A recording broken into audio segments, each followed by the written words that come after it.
Olá, pessoal. Estamos aqui para mais uma das nossas aulas do curso de Física e Matemática Avançada. Aulas 37 e 38, tá bom?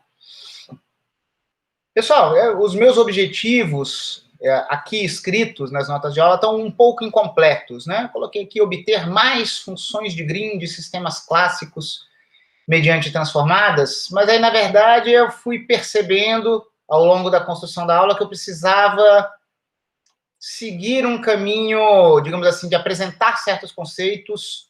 Então, a gente também vai fazer mais do que calcular funções de Green de outra forma aqui, tá bom? Na verdade, acabou sendo uma parte menor da aula. Eu acho mais importante o fim da aula. Veremos o que vai acontecer lá. Tá? Pessoal, vamos dar continuidade aqui a essa nossa sessãozinha do curso, funções de Green e transformadas, tá?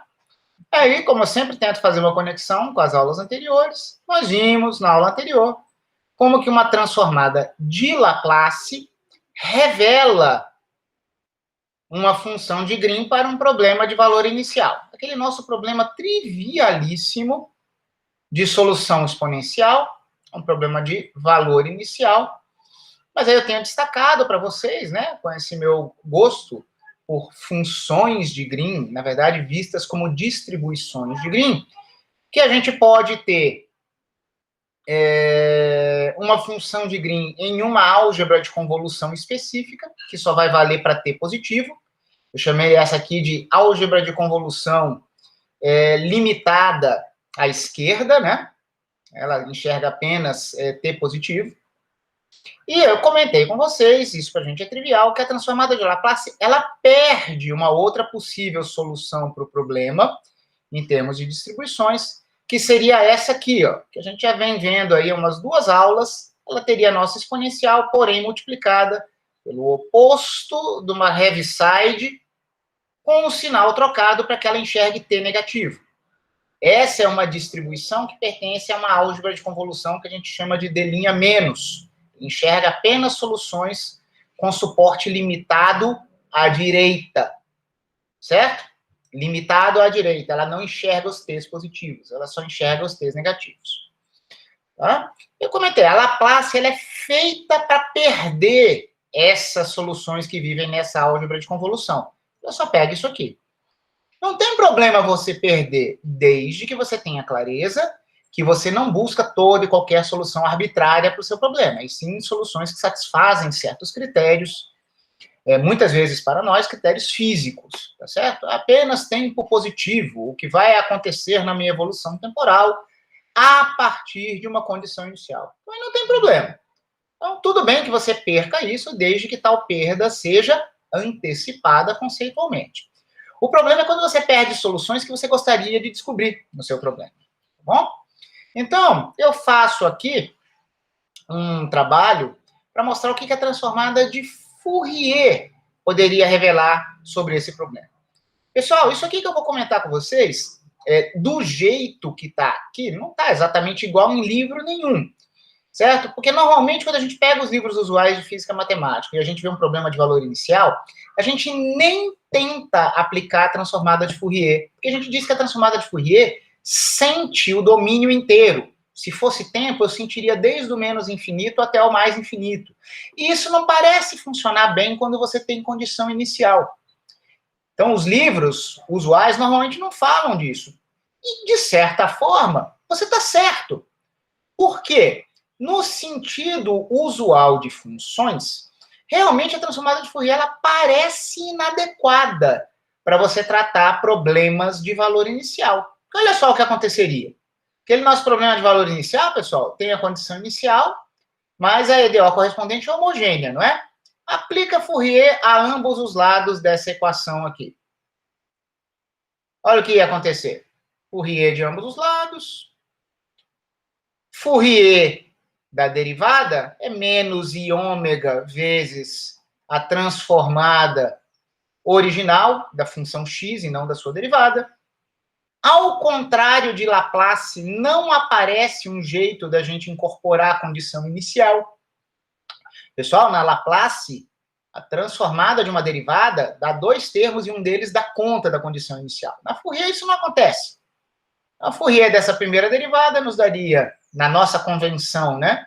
Menos I ômega vezes a transformada de x, mais alfa transformada de x, isso seria igual a zero.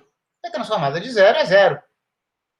Então, se realmente a gente fica tentando aplicar a transformada de Fourier nessa EDO homogênea e sem espaço para a gente incorporar as condições iniciais, a gente chega em algo meio sem sentido. Porque qual seria a conclusão que nós teríamos sobre a transformada aqui? Parece que a transformada de Fourier da nossa solução é zero. Mas isso daria uma solução trivial, identicamente nula, para todo tempo. Como é que eu vou dar conta da condição inicial? Ou, se você tentar ser um pouco mais cuidadoso, você vai perceber que você pode colocar essa função, que é a transformada da resposta que você busca, em evidência. Ela estaria sendo multiplicada por alfa menos I ômega. Aí você podia até tentar dizer, não, peraí, alfa menos I ômega vezes a minha transformada, que eu coloquei em evidência, isso é igual a zero. Pode ser que não seja a transformada identicamente nula. Pode ser que o alfa menos I ômega seja nulo. O alfa é arbitrário, né, pessoal? A gente gostaria de prescrever um alfa e ter uma resposta. Ele não vai ser exatamente igual a I ômega. Ou você pode tentar invocar a teoria de distribuições. Não, professor. Você disse que se tiver uma função multiplicando a delta, você pode trocar aquela função pela imagem dela no ponto onde tem o infinito da delta. Será que a gente poderia pensar, então, que o x tilde ômega seria delta de ômega mais I alfa? E isso resolveria isso aqui? Faria dar zero? Parece interessante. Realmente seria uma forma, trazendo um pouco de teoria de distribuições para tentar resolver isso. Só que, pessoal, eu não ensinei ninguém aqui a você pegar uma delta com argumento complexo. Isso aqui não faz muito sentido, não, tá? Isso aqui não faz muito sentido.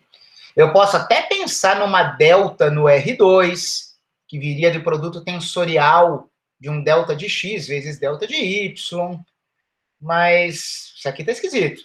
Uma única delta não faz sentido, tá? Eu escrevi essas coisas aqui, eu não destaquei isso aqui, porque eu não quero que isso aqui seja considerado como resultado.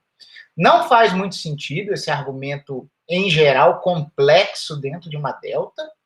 E, além do mais, eu continuo sem ter como trabalhar com x0. Eu não mexo com a condição inicial. Então, é por isso que, realmente, os livros usuais de FISMAT não abordam um problema de valor inicial pela transformada de Fourier. Tá bom? Parece que só teríamos alternativa a tratar Laplace aqui. Só que a Laplace só te dá uma resposta, né? Pessoal, o lance é o seguinte. Essa tentativa de trazer distribuições para a brincadeira aqui foi um desespero e incompleto. Na verdade, a gente consegue resolver esse problema com Fourier, sim, no sentido de distribuições. Algo que eu fiz aí na aula passada, nas aulas passadas, né, foi, quando eu considerava aquelas duas possíveis álgebras de convolução, a D' mais, que enxerga soluções para T positivo, e a D' menos, que pega os T's negativos, eu tinha feito uma construção lá em que eu tinha duas possíveis distribuições que a gente trabalharia, com as quais a gente trabalharia. Uma delas já imporia que você trabalharia na álgebra de convolução de suporte limitado à esquerda, enxerga os T's positivos, e a outra já pegaria o negativo. Não sei se vocês lembram, mas se vocês olharem nas aulas anteriores, não importa se você escolher T negativo ou T positivo, você chega na mesma equação diferencial de distribuições. Eu fiz isso com vocês. Eu fiz uma conta detalhada, dizendo que surge um termo não homogêneo efetivo no sentido de distribuições. É uma equação em distribuições. E eu mostrei lá, naquelas aulas anteriores, que a gente até escreve isso como uma convolução.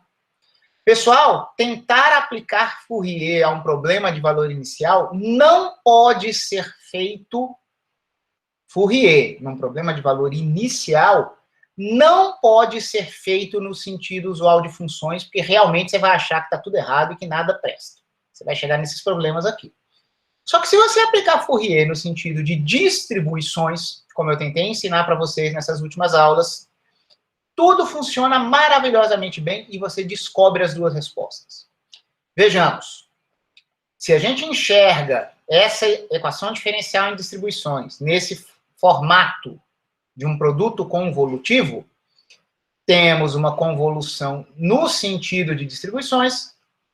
Faz sentido aplicarmos uma transformada de Fourier, porque vamos considerar essas nossas distribuições temperadas. A delta é uma distribuição temperada. Fourier de uma convolução tornar-se-á produto das transformadas de Fourier, das distribuições temperadas pertinentes, tá bom? Então, a gente vai ter como prosseguir, porque esse, digamos assim, termo não homogêneo efetivo, que incorpora a condição inicial, impede uma catástrofe como a que a gente teve na página anterior, no sentido de funções. Vejamos. Lembrem-se que eu tinha comentado, quando eu falava dessas convoluções, eu estava adotando temporariamente alguma convenção de Fourier que fizesse a Fourier da delta ser 1, e não 1 sobre raiz de 2π, como na nossa convenção desenvolvida na maior parte do curso, tá bom? Quando você mexe com convolução de distribuições, é bom pensar na Fourier da delta como sendo 1. Então, como eu vou precisar fazer essa conta, vamos ser bem explícitos. Qual é a minha convenção de Fourier aqui agora? Tá? Depois a gente vai até voltar em algum momento para a nossa antiga, mas por enquanto ela está suspensa. Transformada de Fourier, para mim, eu mantenho o núcleo de integração positivo, só que eu tirei o 1 sobre raiz de 2π. Então vai ser assim que eu vou calcular a transformada da f para f til, e a minha inversa de f til para f terá uma constante 1 sobre raiz de 2π aqui. Tá bom? Mas eu mantenho mais, mantenho menos. Essa convenção faz com que a transformada de Fourier da delta seja 1. E não mexe com a nossa Fourier da derivada. Então, eu afirmo aqui, ó, ela mantém que a Fourier da derivada vai ter um fator menos i ômega e vai ter feito a Fourier da delta valer 1. Tá? Eu vou precisar disso, pessoal, porque eu vou precisar dessa inversão de Fourier explícita. Tá bom? Então, agora vamos trabalhar. Vamos aplicar Fourier à nossa equação de convolução no sentido de distribuições. Só que agora não vai haver catástrofe. Fourier dessa convolução tornar-se-á o produto das transformadas de Fourier das distribuições envolvidas, essa e essa. Bom, a Fourier desse lado direito, constante x0, Fourier da delta é 1 da x0. Fourier, transformada de Fourier da distribuição U, vai ser a distribuição temperada útil de ômega. A gente pode colocar esse ômega aqui explicitamente. Fourier desse camarada, quem será? Ué, alfa vezes 1. Alfa é uma constante. Fourier da delta é 1, da alfa. Fourier de delta linha, menos i ômega vezes Fourier da delta, que é 1. Então, brotou aqui para a gente uma expressão. Brotou uma expressão em que a nossa transformada de Fourier da distribuição U será x0 sobre alfa menos i ômega. Coloquemos aqui. Bom? Pessoal, é conveniente aqui a gente multiplicar por i em cima e embaixo. E também é conveniente colocar um sinal menos aqui, explicitamente só para a gente exibir o polo simples dessa nossa distribuição em ômega. Mas agora você pode imaginá-la como uma função, né? Ela tem uma expressão analítica tranquilinha, tá bom? Toda função é uma distribuição. Nem toda distribuição é uma função. Mas uma função é uma distribuição. Então, estamos aqui exibindo o nosso polo simples e vamos à inversão de Fourier. A inversão de Fourier, na convenção que nós estamos agora, tem um fator 1 sobre raiz de 2π. A nossa função de ômega, núcleo de Fourier, integra em ômega. Pessoal, essa integração aqui pode ser realizada por resíduos. Então, como eu sei que vai aparecer um 2π em algum lugar, eu vou levar essas constantes aqui para fora, i x0, ó, não dependem de ômega, são constantes. Mas eu vou colocar um sinal menos no x0 e vou colocar o i para baixo.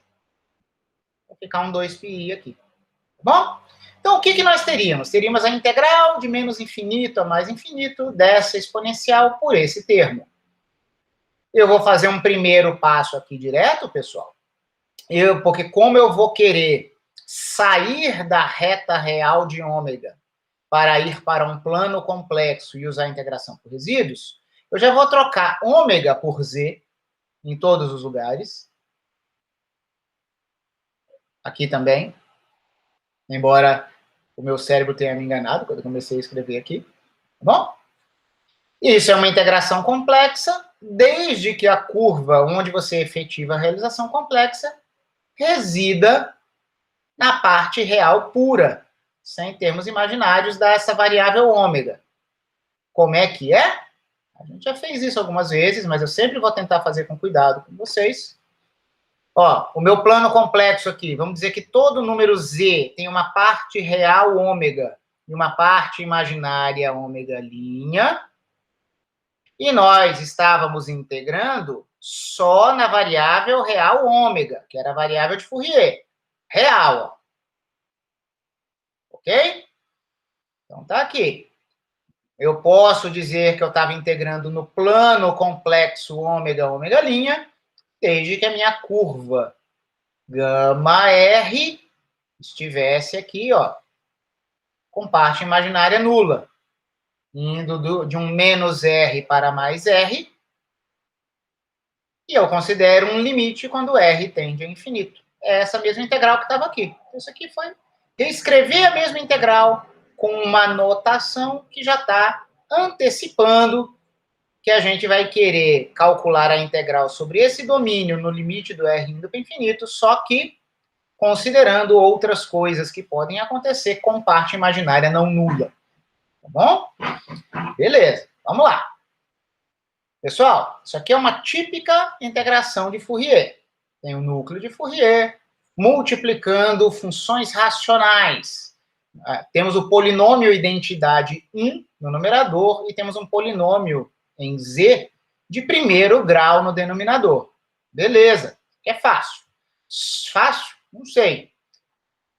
Nós temos, pelo lema de Jordan, um procedimento para calcularmos essas integrais, só que tudo depende da gente considerar o que vai acontecer com outros caminhos, que tendem a ser semicírculos nesse tipo de problema, só que a gente sempre tem que analisar cuidadosamente os parâmetros do problema para saber se a gente fecha um contorno com um semicírculo no semiplano positivo do meu plano complexo ou no semiplano negativo. Tudo vai depender, pessoal, do sinal de t.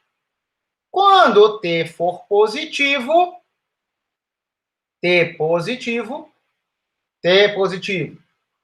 tem um menos explicitamente aqui. Vai interessar para mim os valores de z com partes imaginárias negativas. Porque parte imaginária negativa, com esse menos, vezes o t positivo, vão aparecer partes reais exponenciais decrescentes quando a parte imaginária é muito negativa.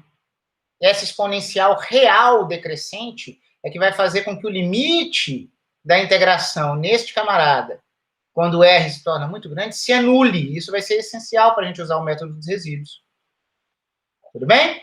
Eu já fiz uma ilustração desse fato numa outra aula. Vocês podem me perguntar depois, mas eu imagino que vocês se lembram disso. Sempre você tem que ver se esse seu Z for um ômega mais I ômega', você precisa ver esse cara, I ômega', combinado com esse menos IT, e você tem que escolher se você vai ir para o semiplano superior ou inferior, de modo que você tenha uma exponencial real decrescente, para que o limite exista quando R for para infinito.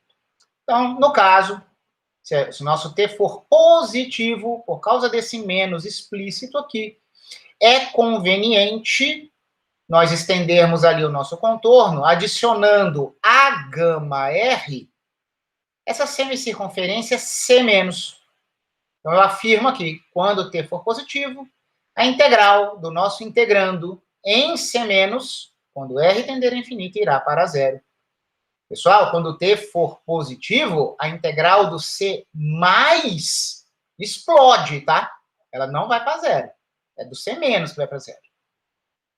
Analogamente, quando t for explicitamente negativo, aí é conveniente nós anexarmos ao nosso γr não o C-, mas sim C+, porque as partes imaginárias positivas do nosso Z anular-se-ão nessa semicircunferência quando R tender a infinito.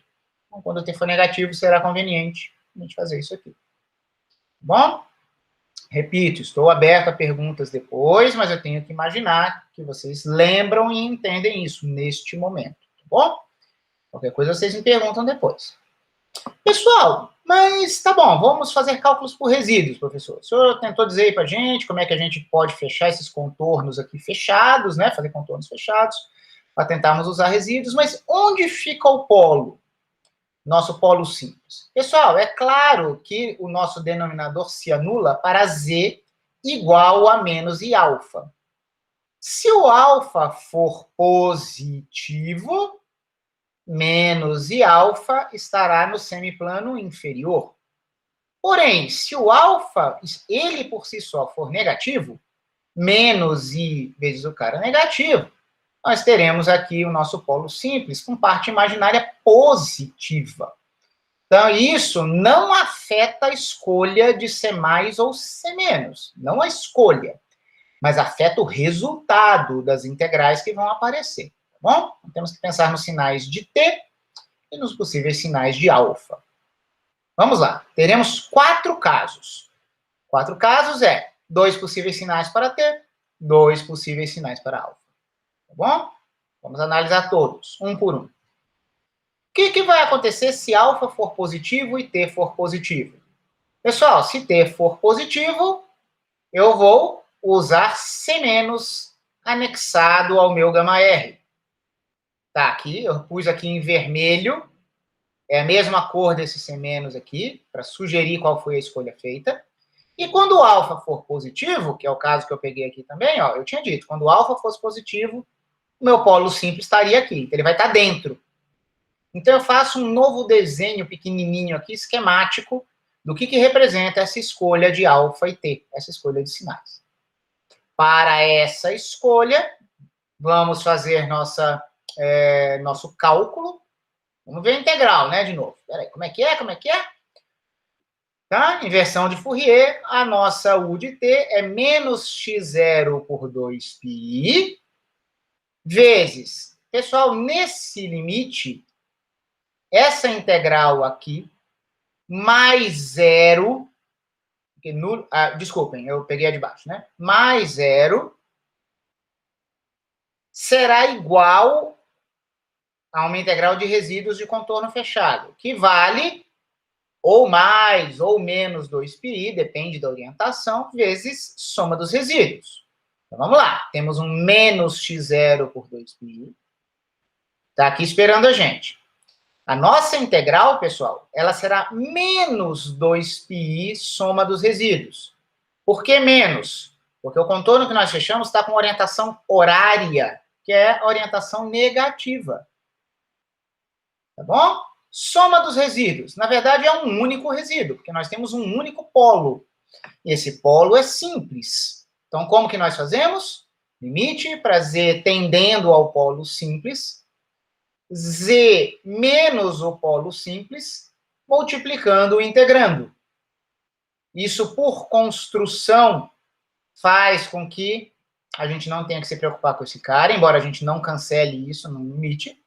Na prática, nós vamos estar jogando o polo no que sobrou, que é este cara. Pessoal, essa aqui é a fórmula do resíduo, do limite em diante, ela é a fórmula do resíduo de um polo simples. Um polo duplo, um polo de ordem n, a fórmula é outra, certo? Tem que imaginar que vocês se lembram disso também. Não posso revisar tudo isso aqui durante a aula, tá? Mas então, esse cara aqui não é importante no limite, vamos fazer o polo aparecer aqui.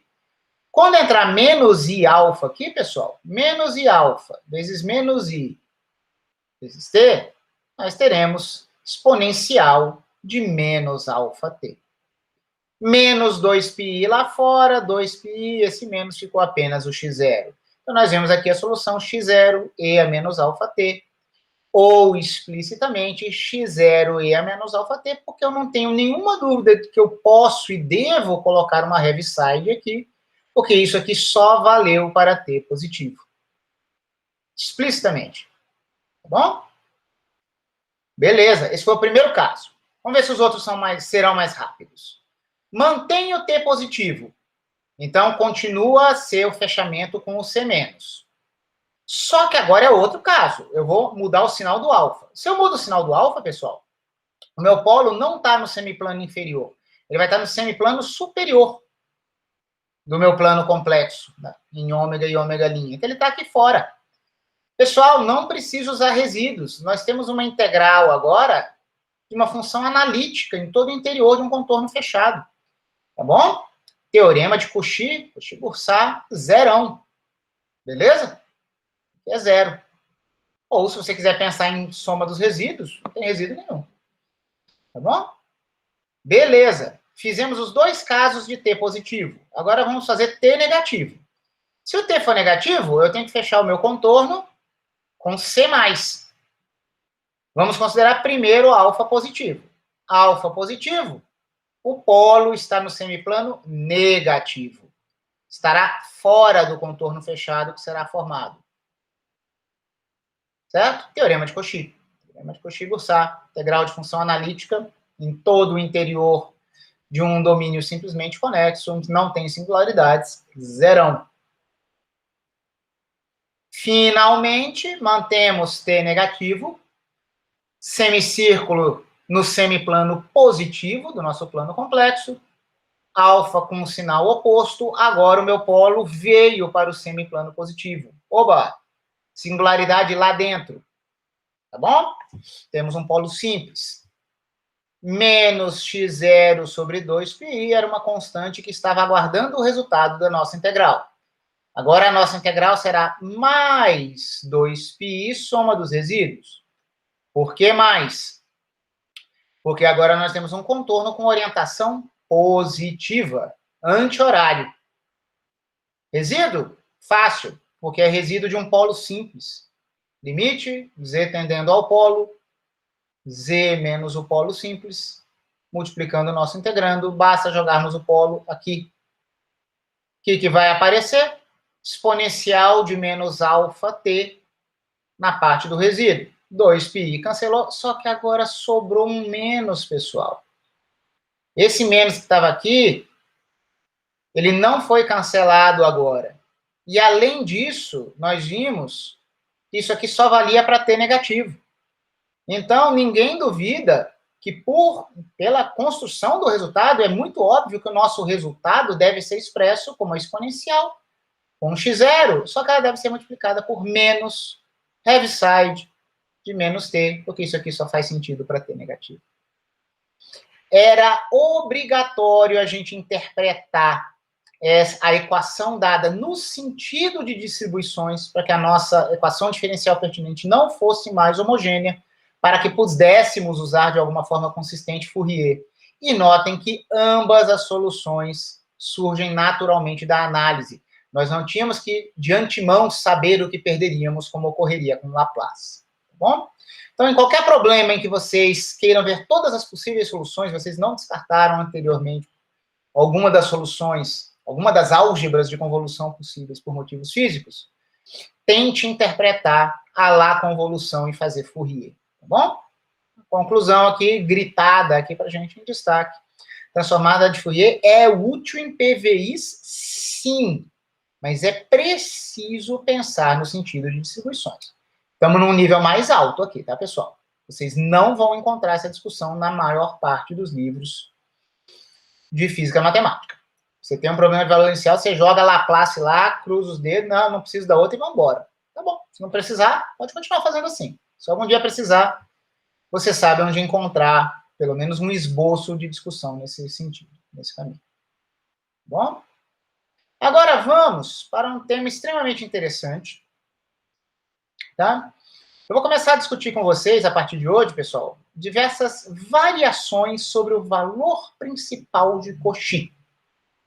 Nós já vimos o valor principal de Cauchy quando a gente estava discutindo distribuições, mas eu não abordei muito esta particular distribuição, porque o momento de maior motivação é agora. Tá bom? Agora, a gente vai tentar falar não só de teoria de distribuições puramente, a gente vai tentar ligar isso com integrais complexas que representem distribuições, vamos tentar fazer conexões com funções de Green, tá bom? Aqui é a maior motivação para isso. Hoje, nós não vamos ter resultados muito concretos, eu vou colocar mais como uma motivação aqui para as coisas que eu pretendo discutir com vocês. Na próxima aula, a gente avança um pouco mais, tá bom? Vamos lá, tá? Nós já estamos acostumados com pelo menos uma representação integral para uma distribuição importante, a delta de Dirac, certo? Por exemplo, a gente já reconhece automaticamente essa representação integral da delta de Dirac. O sinal aqui não é importante, tá? Mas nós obtemos uma delta de K dessa forma aqui, integrando em X. Pessoal, não se preocupe em interpretar como Fourier aqui não, embora caiba essa interpretação, tá? É só para vocês entenderem que não necessariamente eu vou colocar um tio aqui. É uma função na letra K. Tá? Aqui é a nossa famosa representação integral da delta de Dirac. Só que ela não é a única representação integral, tá, pessoal? Há várias outras representações integrais de outras distribuições. E mesmo para delta, já que a gente está falando de representações aqui, às vezes tem representações interessantes que não são integrais, certo? Então, por exemplo, né? Uma representação que vai ser interessante para a gente aqui hoje é essa aqui baseada numa lorentziana.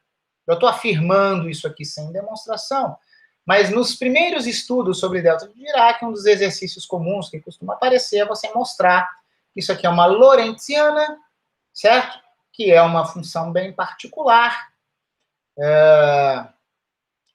né, que aparece em física, em matemática, e ela tem a propriedade que quando o epsilon tender a zero, ela vai ficar cada vez mais aguda e cada vez mais alta na origem, como uma função de x, certo? E se você usar isso aqui como um núcleo de integração atuando em certas funções, você vai ter, no limite de epsilon tendendo a zero dessas integrais, a filtragem das funções na origem, tá bom? Então, é uma representação digna e válida de uma delta de Dirac, tá? Vocês se lembram que isso aqui é uma representação formal, né? Não existe esse limite, certo? O limite que existiria seria da integral deste núcleo vezes uma função. Você monta a integral deste núcleo vezes uma função teste, aí o resultado da integral dependerá de epsilon, aí o limite de epsilon dessas integrais convergirá, será a imagem da função teste na origem, tá? Nós já sabemos que isso aqui é apenas uma informalidade, né? Agora, olha só, eu quero falar de outras representações integrais agora. Olha essa aqui. Pessoal, eu pus um tio aqui, mas não liga muito para isso aqui, não. Não pensa nisso como uma transformada de Fourier nesse primeiro momento, não. Embora seja. Mas não pensa, tá? Pensa que você quer inventar uma função de K, dependente de um parâmetro epsilon, e você, sem motivo nenhum, assim, ingenuamente, escolheu calcular essa integral, assim. E aí, kx sobre x menos i epsilon.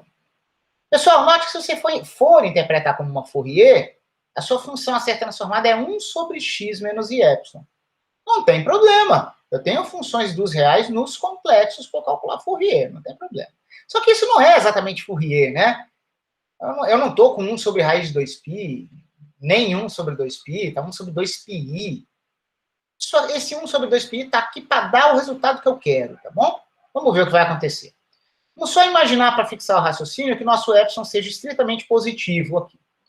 Estamos integrando em x, esse resultado dependerá de k e de epsilon. O resultado dependerá de k e de epsilon. Bom, por isso que está aqui.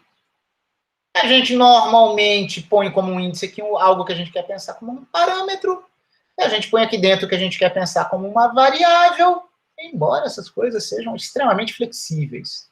Podíamos ter dois argumentos, poderia ser o k visto como um índice, né, parâmetro, e o epsilon como a variável, tá bom. Eu vou querer ver o k como variável. Vejamos.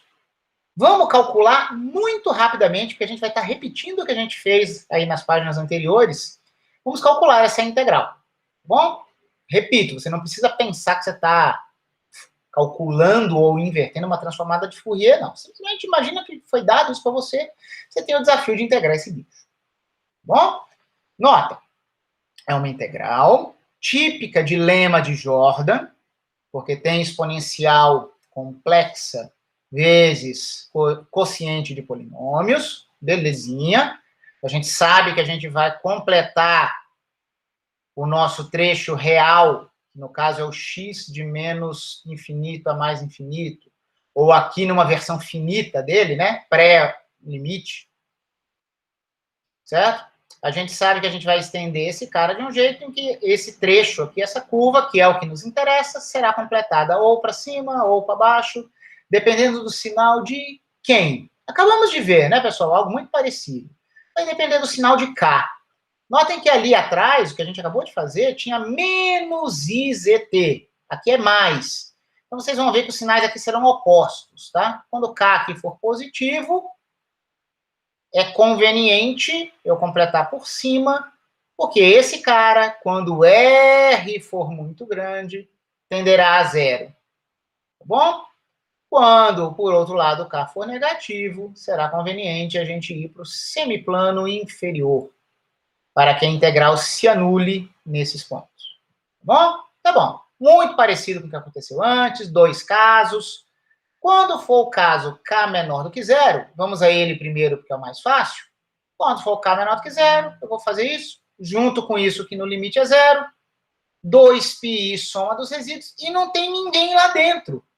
Pessoal, eu errei aqui na preparação da aula, né? Depois eu corrigi. Notem que o polo é I epsilon. É quando o nosso x, que na verdade virou z, para ele poder sair do eixo x, quando z for igual a I epsilon para epsilon positivo. Então, ele está aqui, ó, I epsilon positivo. Então, quando o meu K é negativo e eu estiver aqui, eu vou estar fechando esse camarada aqui. Não tem ninguém lá dentro. Teorema de Cauchy, resultado é zero. Porém, quando o K for positivo, o que eu tenho que escolher para eu poder usar o teorema de resíduos é fechar por cima. Temos um polo simples no interior do nosso contorno. Tá bom? O que vai aparecer? Esta integral será 2πi soma dos resíduos. 2πi vai matar com esse 2πi. Soma dos resíduos. Como é que a gente calcula resíduo mesmo? Só a gente fez aqui, né? Ó, limite, blá, blá, blá, blá, blá, blá. Quando é polo simples, ó, corta. Pensa que corta aquele cara. E você pega só essa exponencial no polo. Eu sei que eu estou fazendo algo extremamente incompleto aqui agora nessa discussão, em contraste com o que eu fiz ali nas páginas anteriores, mas é porque eu acabei de fazer isso nas páginas anteriores, tá bom? Então, multiplica esse integrando por x menos i epsilon, quando x tende a i epsilon. Esse denominador não será relevante no limite, faz o x valer i epsilon, i vezes i menos 1, menos k epsilon. Está aqui. Então, essa nossa função, aqui que eu inventei, tirada da manga, tirada da cartola, veio do nada, tá certo? Na verdade, ela não veio do nada, pessoal. Uma maldadezinha, porque a gente já sabe o que a gente vai querer fazer. E deu isso aqui. Então, nós estamos agora com uma função que é zero para k negativo, aí, de repente, ela sobe para 1, quando, se o k pudesse ser exatamente nulo, ela subiria para 1, ou pelo menos podemos dizer que ela tende a 1 quando o k tende a 0 pela direita, e dali em diante ela decai. Entendi. Zero de um lado, exponencial decrescente do outro. Tem até a ver com o que a gente estava fazendo até agora, né? Vamos ver um gráfico desses caras. Zero para k negativo. A gente não se preocupou em falar o que acontece para k igual a zero, até porque isso não é importante. E aqui, pessoal, eu esboço 3 dessas curvas para diferentes valores de epsilon. Aqui eu cometi um pequeno erro no meu desenho, no meu traço, tá? Essas exponenciais são todas decrescentes, tá, pessoal? A vermelha sempre decresce monotonicamente, a rosa também, e a laranja também. É que o meu desenho é feito à mão livre aqui, ó, sugeriu que ela vai subir de novo. Ela não vai subir de novo, não, tá? Ela continua decrescendo sempre, exponencialmente. Perdoem a imprecisão do meu desenho. Mas apesar de todas elas sempre serem decrescentes, olha o que acontece quando o epsilon, o parâmetro epsilon, tende a zero. Mesmo que o K seja muito grande, mesmo que o K seja muito grande, positivo, se o epsilon for violentamente próximo de zero, pela direita, eu vou ter um argumento muito próximo de zero. E o exponencial de zero é 1. Pessoal, apesar de todas essas exponenciais serem decrescentes, a qualquer valor de k que você fixe, se você fizer o epsilon se aproximar de zero, você vai tendendo a funções, a curvas, que são praticamente horizontais, tendendo a 1. É um processo limite.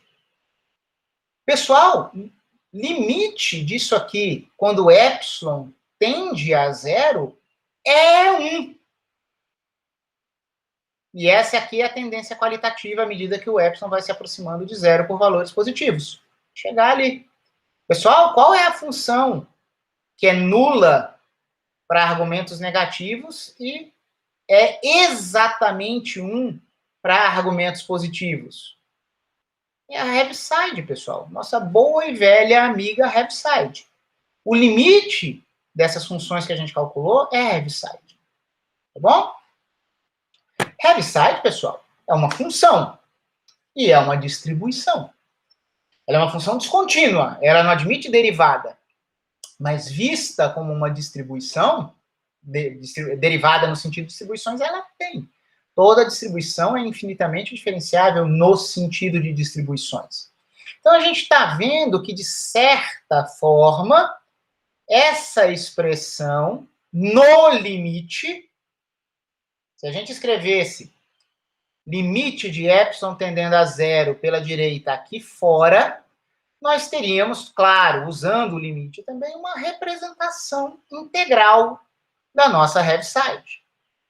Bom, essa função de Heaviside. Uau! Tá? Pessoal, esse aqui é um embrião de uma ideia muito importante. Porque, peraí, professor, mas tá bom, a Heaviside, mas parecia uma transformada de Fourier, não parecia? Será que tem algo mais que a gente possa abrir daqui? Eu vou fazer apenas umas motivações e mostrar que já temos aqui o embrião de boas ideias. A gente vai desenvolver essas ideias na aula seguinte, a partir da aula seguinte, tá bom?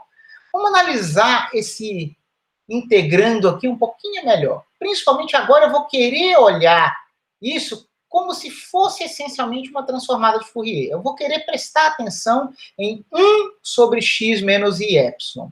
E isso aqui eu interpretaria como um núcleo de uma transformada de Fourier, embora não seja perfeitamente uma transformada de Fourier.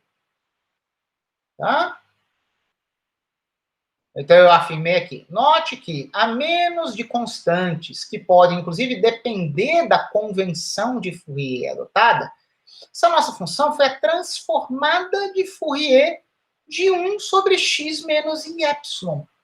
Em algum sentido, a transformada de Fourier de 1 sobre x menos i epsilon parece ser proporcional, nem que seja com uma constante complexa, à função de Heaviside.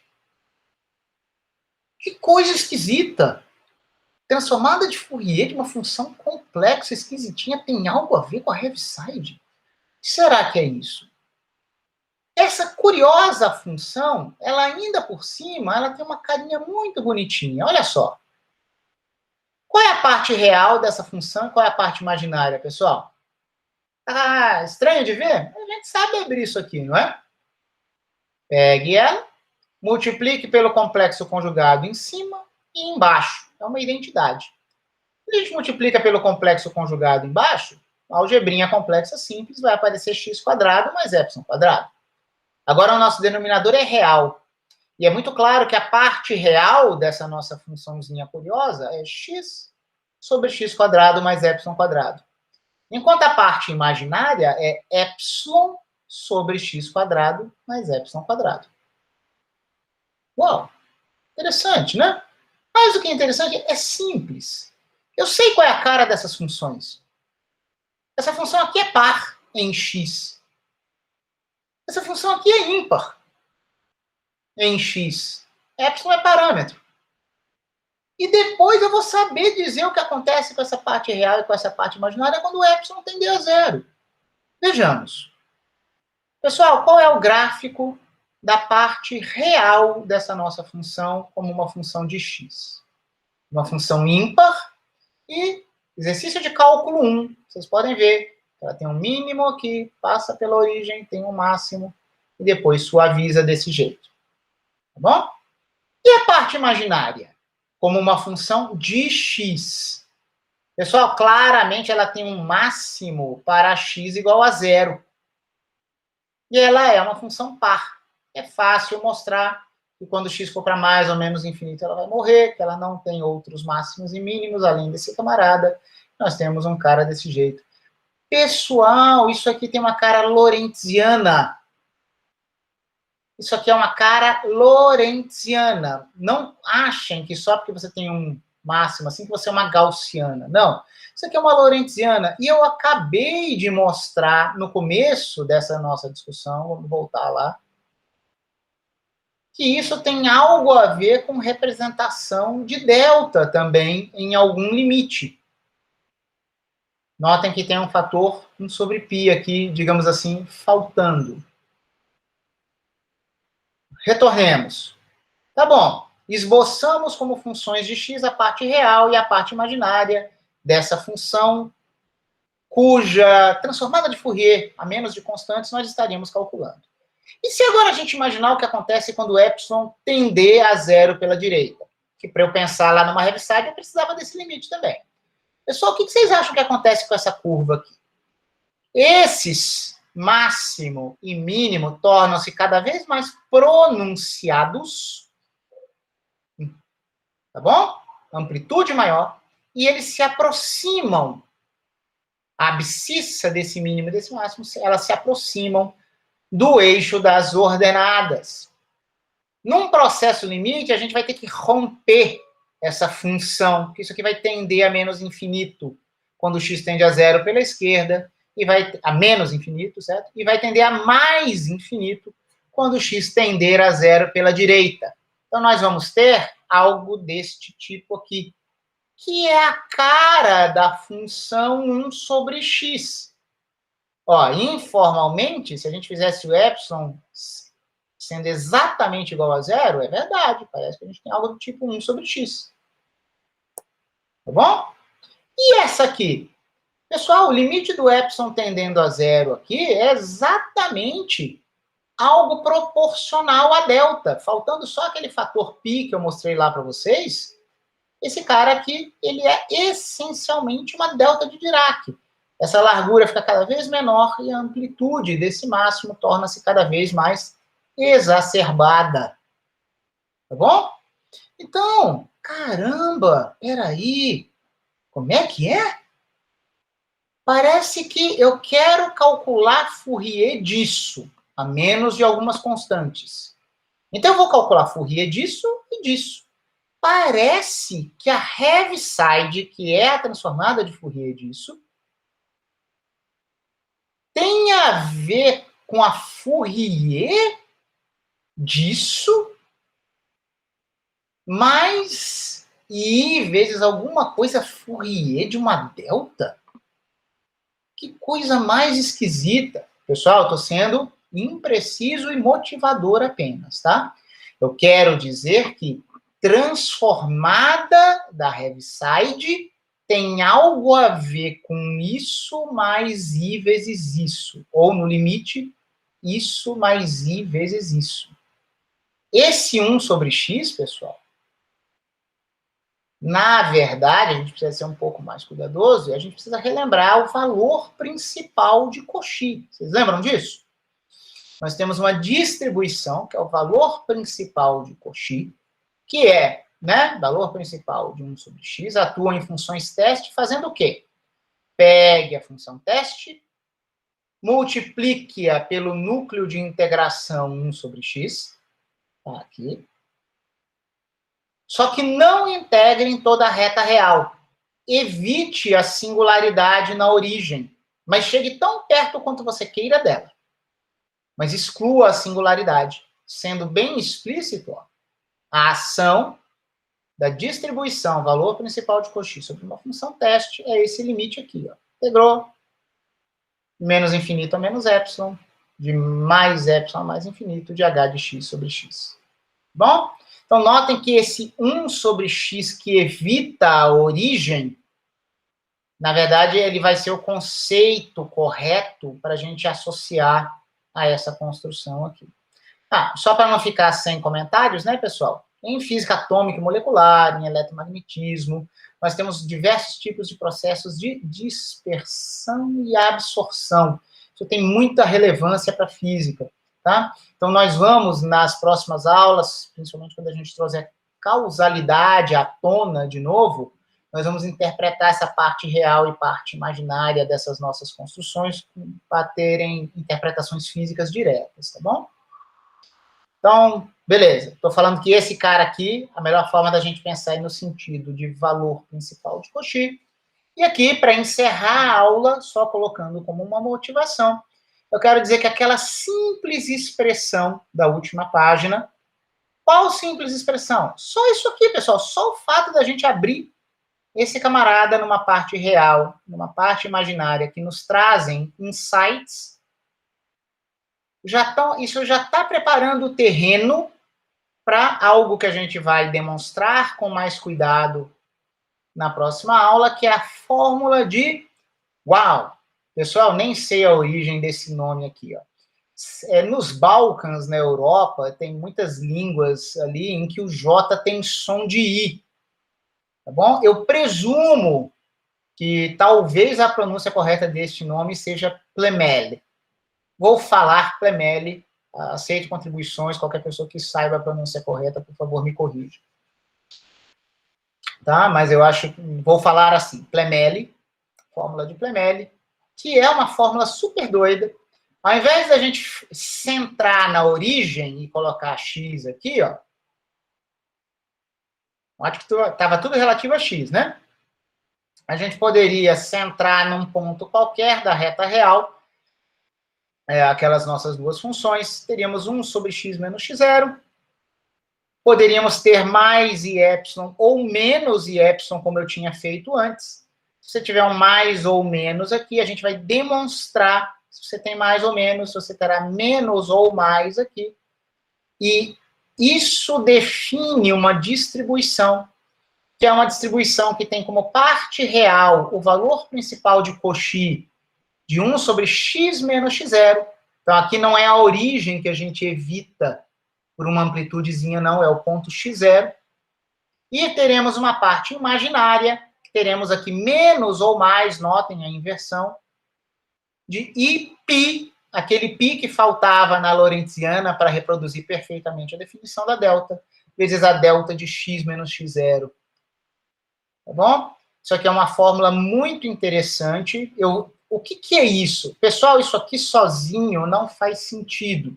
Isso aqui deve ser pensado como um núcleo de integração, do mesmo jeito que o 1 sobre x menos x0 do valor principal.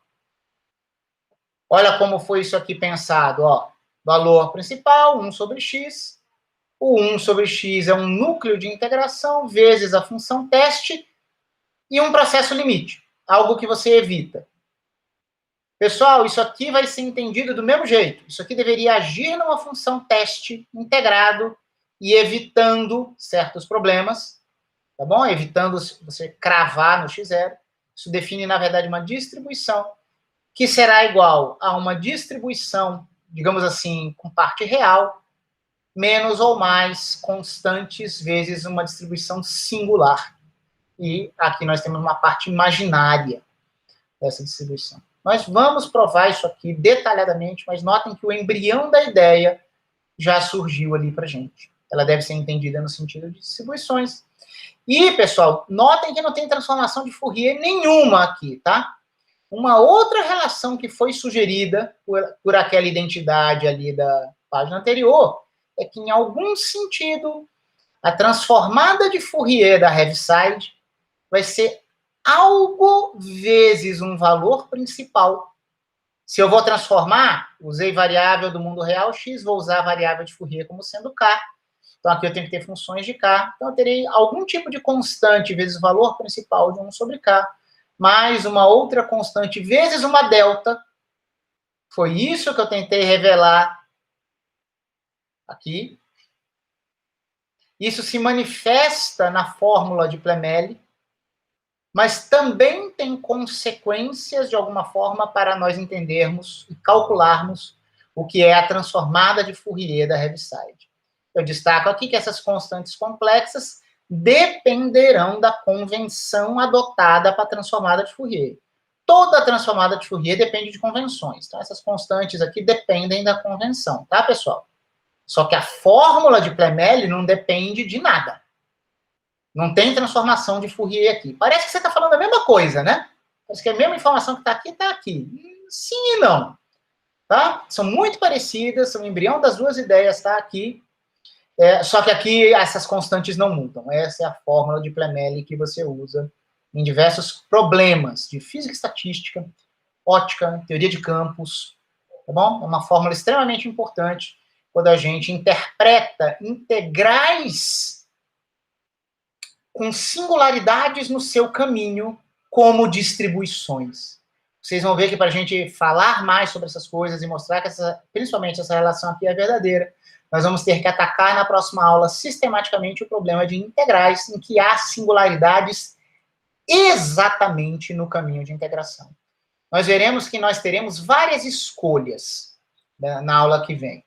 Ou você pensa apenas em valor principal e pula a singularidade. Vai ter situações que você vai ter liberdade para fazer isso. Mas vai ter situações em que você deve incorporar de alguma forma aquela singularidade. Aí, ao invés de você ter apenas um valor principal, você vai ter um termo que deve ser interpretado como uma distribuição singular também. A utilidade disso aqui estará conectada com distribuições dadas por integrais complexas em que você tem singularidades exatamente no seu caminho. E você terá várias escolhas possíveis. Cada escolha possível será uma física diferente. No mínimo, você deve estar consciente de quais são todas as escolhas possíveis, quais são os efeitos das diferentes escolhas. E vai ser esse o tema da nossa próxima aula, em que eu vou discutir com bastante cuidado a fórmula de Plemele, mas eu também vou calcular a transformada de Fourier da Heaviside em uma ou duas convenções, variando essas constantes aqui. Tá bom? Teremos uma abordagem mais rigorosa na próxima aula. Era o que eu tinha para falar por hoje. Eu vou encerrar a gravação.